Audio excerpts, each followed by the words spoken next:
फिर वो अगर निकाह ना करे तो ये उसके लिए अच्छा नहीं है। तो ऐसी सूरत में निकाह करना जरूरी है। शादी करना हराम कब है? जबकि इंसान को अंदेशा हो कि मैं बीवी के खर्चात नहीं दे पाऊंगा, बीवी की हाजतें, बीवी की नफसानी ख्वाहिशात नहीं बुझा पाऊंगा, मैं बीवी का हक अदा नहीं कर पाऊंगा, बीवी के लिए रहने के लिए मकान नहीं दे पाऊंगा, बीवी के लिए पहनने के लिए कपड़े नहीं दे पाऊंगा, बीवी की जरूरतें पूरी नहीं कर पाऊंगा, तो ऐसी सूरत में शादी करना हराम है। मीडियम मामला औसत दर्जे का हो तो मीडियम मामले में शादी करना सुन्नत मुस्तफ़ा है, जिसको मेरे सरकार ने आज से 1400 साल पहले इरशाद फरमाया, अन्निकाहु मिन सुन्नती फमन रग़िब अन सुन्नती, कि निकाह करना मेरी सुन्नत है और जिसने मेरी सुन्नत से एराज किया वो मुझसे नहीं है। अजीज़ान मिल्लत, जिस तरह से एक पूरे मुल्क को चलाने के लिए एक वज़ीर आज़म, एक प्रधानमंत्री की जरूरत होती है, एक पूरे सूबे को चलाने के लिए एक वज़ीर आला और मुख्यमंत्री की जरूरत होती है, एक शहर और डिस्ट्रिक्ट, एक कस्बा, एक गाँव, एक करिया, एक देहात को चलाने के लिए कभी चेयरमैन, कभी एमपी, कभी विधायक की जरूरत होती है, कभी पार्षद और मेंबर, कभी प्रधान की जरूरत होती है। इसी तरह ने अल्लाह ने हर घर में मर्द को प्रधानमंत्री बनाया है। अगर बीवी है तो उसका शौहर है तो उसके लिए प्रधानमंत्री का दर्जा रखता है। फिर अगर उसका ससुर है तो फिर सबसे बड़ा वजीर आजम प्रधानमंत्री ससुर है। अब जितने मंत्री हैं नीचे के मातहत, जितने वजीर हैं, कोई चेयरमैन है, कोई विधायक है, कोई एमपी है, तो ये सब अपने प्रधानमंत्री के मातहत रहकर उसके फरामीन के मुताबिक, उसके उसूल और ज़वाबित के मुताबिक, उसकी बताई हुई बातों के मुताबिक जिंदगी गुजारेंगे तो इंशाअल्लाह दुनिया में रहेंगे, तब भी कामयाब हो जाएंगे और इस दुनिया से जाएंगे तो परवरदिगार की जन्नत तुम्हारे लिए बेचैनों पे करार रहे। लेकिन मुआशरे पे देखिए आप, समझे, अल्लाह के रसूल ने आज से 1400 साल पहले फरमाया, हजरत इब्ने अब्बास हदीस पाक मरवी है, लम तरा लिल मुतहब्बैनि मिसल निकाह, कहाँ का लड़का कहाँ की लड़की जानना पहचान, बड़ी खाला सलाम, और जब निकाह हो जाता तो कितनी मोहब्बत हो जाती है। मेरे मुस्तफ़ा ने फरमाया, निकाह के जरिए जो मोहब्बत पाई जाती है इसकी नज़ीर नहीं मिलती, इसकी कहावत नहीं मिलती, इसकी मिसाल नहीं मिलती। बुखारी शरीफ की हदीस पाक, अल्लाह के रसूल ने फरमाया, अन अबी हुरैरा क़ाल क़ाल रसूलुल्लाह सल्लल्लाहु तआला अलैहि वसल्लम, तुनकाहुल मरअ लिअरबइन लिमालिहा व लिहस्बिहा व लिजमालिहा फज़फर बिज़ातिद्दीन।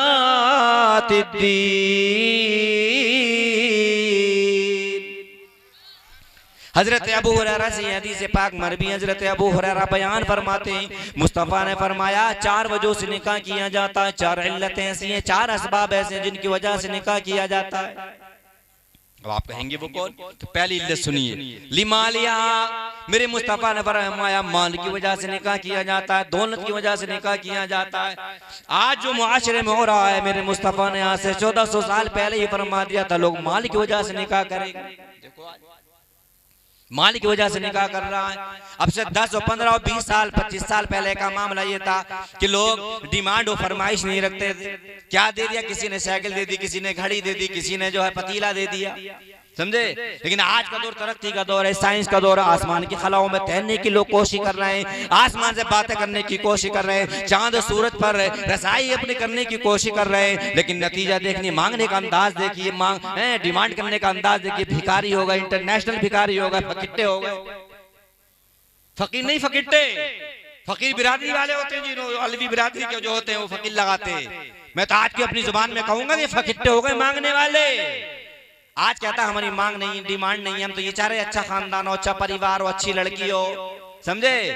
वैसे देख पार्टी बराबर से मन करे से आई थी, वो कह रही स्कॉर्पियो ले ली, समझे। एक पार्टी वोट से आई थी, वो कह रहे थे कि जो क्रेटा ले ली। वैसे हमारी मांग तांग कुछ ना है, इतना बड़ा जालिम आदमी हो गया आज का, समझे। मेरे मुस्तफा ने आज से 1400 साल पहले इरशाद फरमाया कि वो शादी जिसमें कम खर्चा हो वो बाबरकत है, बरकत वाली है। मेरे मुस्तफा ने फरमाया निकाह को इतना आसान कर दो, इतना आसान कर दो कि जिना मुश्किल हो जाए।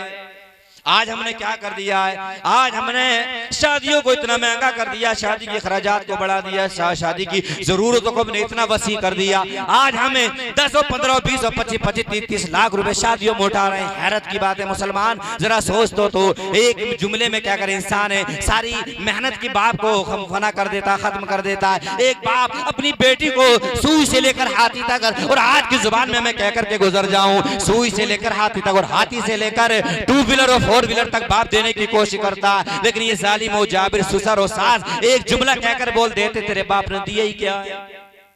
अभी जालिम अपने जिगर का टुकड़ा अपनी बेटी कैसी कैसी मुसीबतों से पाली है, कितनी परेशानियां उठाई हैं। फिर इस बाप ने बचपन से लेकर 25 और 30 साल की जवानी तक ये बाप उस बेटी को खिलाता रहा, पालता रहा, इस बच्ची के तालीम और तरबियत करता रहा, इसे उठने बैठने का तरीका सिखाता रहा। ये बाप इसको अच्छा खिलाता रहा, अच्छा पिलाता रहा, अच्छा पहनाता रहा, सब कुछ एक एक 2-2 रुपये, 5,000, 2-2 हजार ये बाप इकट्ठा करता रहा। तब जाकर बाप ने 2, 4, 5, 10, 20 लाख रुपए इकट्ठा करके बाप ने बेटी को रुखसत कर दिया, उसकी शादी कर दी। तूने जुमले पे पानी फेर दिया।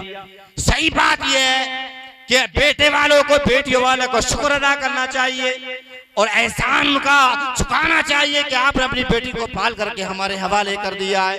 तो नौजवानों, इन बुजुर्गों से तो मैं कहूंगा नहीं, इनकी तो गुजर चुकी है ठंडी चुवन्नी में, लेकिन नौजवानों तुम अच्छा कमाते हो, अच्छा इकट्ठा करते हो, अल्लाह और तरक्की आपको करोड़पति बनाए, अल्लाह आपको खूब मालदार बनाए, अल्लाह आपको बहुत सारी दौलत दे। लेकिन नौजवानों, मैं तुमसे आरेज़ा पेश करूंगा, ये शादी के बढ़ते हुए खर्चात को कम कर दो, शादियों को इतना आसान कर दो, इतना आसान कर दो कि जिना मुश्किल हो जाए।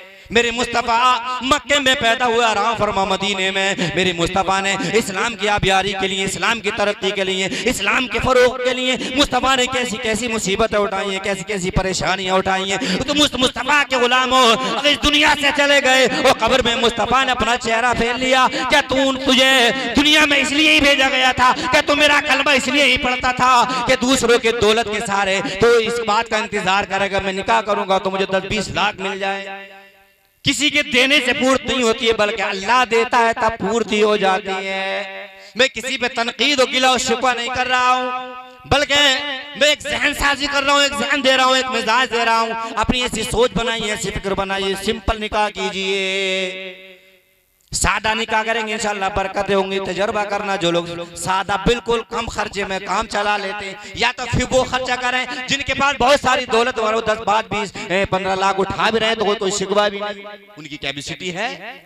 लेकिन मामला क्या है, ज्यादा गरीब गरीबी में तंग गया, समझे, और ज्यादा मालदार पैसे से निभ गया, और ये बीज वाला जो है ये तंग जाता ना आसमान का ना जमीन। लेकिन मेरे मुस्तफा ने फरमाया लिमाल, यहाँ लोग माल की वजह से निकाह करेंगे। आज जो हो रहा है, आज माशरे में लोग दौलत की वजह से निकाह कर रहे हैं। आज लोग अगर लंगड़ी और लुंजी लगड़ी लड़की भी है और आप ये निकालते मैं स्कॉर्पियो दूंगा, क्रेटा दूंगा, थार दूंगा, तो देखना तुम एक हफ्ते में आपका रिश्ता हो जाएगा। तो फिर ये इंसान लड़की का भूखा नहीं है, ये इंसान हुस्न का भूखा नहीं है, ये इंसान तहजीब का भूखा नहीं है, ये इंसान कल्चर का भूखा नहीं है, ये इंसान अच्छे मुआशरे को तश्कील देना नहीं चाहता, बल्कि इसे चाहिए दौलत और सरमाया। मेरे मुस्तफा ने फरमाया दूसरी इल्लत लिमालिया वलिया हसबिया, लोग हसब और नसब को देखेंगे। आज देखिए लोग चाहते हैं कि प्रधान मिल जाए, चमकता हुआ चेहरा मिल जाए। हसब नसब शरीयत में दिएगा, वो देखना चाहिए, इसको नहीं देखते हैं। पहले लोग हसन नसब देखते थे, दादा परदादा देखते थे, और जब लड़की का रिश्ता तलाश करते थे तो फिर उसकी नानी और फिर उसकी परनानी को देखते थे, उसके नाना और परनाना को देखते थे। आज कोई देख रहा है? नहीं देख रहे हैं। अच्छा मकान हो, दौलत हो, बस। मेरी मुस्तफा ने फरमाया तीसरी इल्लत वली जमालिया, मेरी मुस्तफा ने फरमाया लोग खूबसूरती की वजह से निकाह करेंगे। जरा सोचें, आपका बेटा बिल्कुल काला कौवा, काला तबा, उसके लिए हूर की परी तलाश कर रहे हैं। ठीक है, हूर की परी तलाश कर ले, ढूंढ ले, लेकिन इस हूर की परी को तेरा काला कौवा पसंद ना आए। हो सकता है, तभी तो तलाकें हो रही हैं, तभी तो खुला की नौबत आ रही है। आज अगर हम जोग देखें, जोग देखें, जैसा हुस्न बेटे का है ऐसी बेटी तलाश कर ले, ऐसी दुल्हन तलाश कर ले, पूरी जिंदगी गुजर जाएगी, तलाक की नौबत ही नहीं आएगी। फिर लड़की खूबसूरत होती है, लड़का हारता हो तो लड़की तो निभा लेती है, और अगर लड़का खूबसूरत हो और लड़की हारती हो तो निभाना मुश्किल हो जाता है।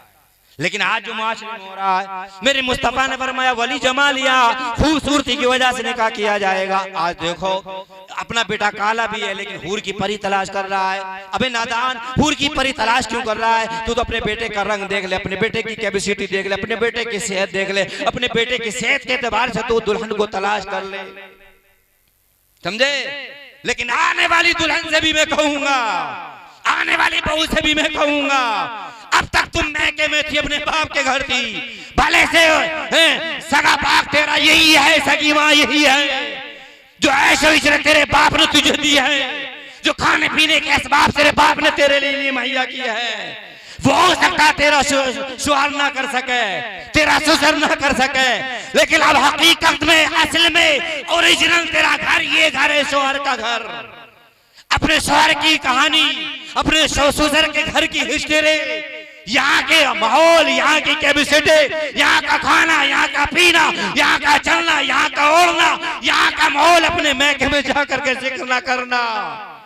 फिर कितनी ऐसी दुल्हन है जो आकर के है मैके में आकर के रहेंगी तो जिस तरह अंदाज से भी रही, लेकिन जब ससुराल आई तो आकर के सास ससुर को वो भी खाला और खालू कह रही। समझे? मैं तो मशवरा दूंगा, खाला खालू मत कहा करो, बल्कि सास ससुर को अम्मी और अब्बू कह करके पुकारा करो। जालिम जाबिर भी ससुर होगा, एक दिन तुम पे बाप कहेगी, एक दिन अम्मी कहेगी, एक दिन अब्बू कहेगी, दूसरे दिन कहेगी, तीसरे दिन कहेगी। जालिम जाबिर भी होगा, जुल्म करने वाला भी होगा, परेशान करने वाला भी होगा। तीसरे दिन शर्मिंदा हो जाएगा, यार ये अम्मी और अब्बू कह करके पुकार रही है और हम इसे बेटी का दर्जा ही नहीं दे पा रहे हैं।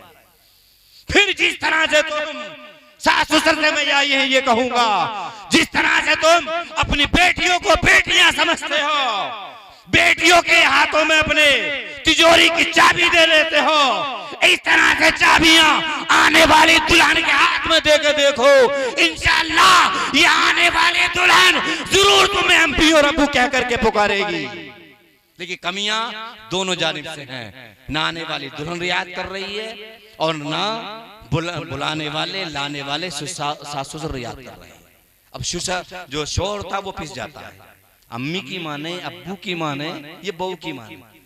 बहू की मानता है तो अम्मी अब्बू नाराज, और जिसके अम्मी अब्बू नाराज उससे अल्लाह और रसूल नाराज। माँ बाप की मानता, बीवी की नहीं मानता तो बीवी खफा, करीब नहीं आने देगी, सोने नहीं देगी, फिर रात कैसे गुजरेगी। ये ऐसी चक्की के दो पार्टों के बीच में पिस जाता है, फिर इसकी जिंदगी जो है नर्क हो जाती है, जहन्नम हो जाती है। फिर कहता करूं तो करूं क्या, चलिए गुजारिश करूंगा। बीवी के हुकूक क्या है ये हमें सीखना चाहिए, शोहर के हुकूक क्या है ये बीवी को सीखना चाहिए। बीवी को सीखना चाहिए कि सास ससुर के हुकूक क्या हैं।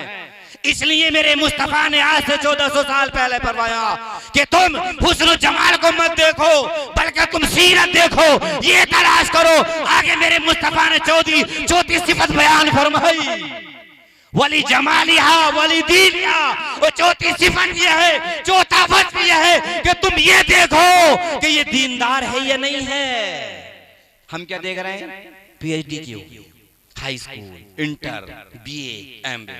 अबे भले आदमी पीएचडी करने वाली, एमए करने वाली, डॉक्टर, इंजीनियर अगर तुमने कर भी ली तो क्या तीर मारो, फिर भी तो खाना बनाएगी, फिर भी तो चूल्हे पे आएगी।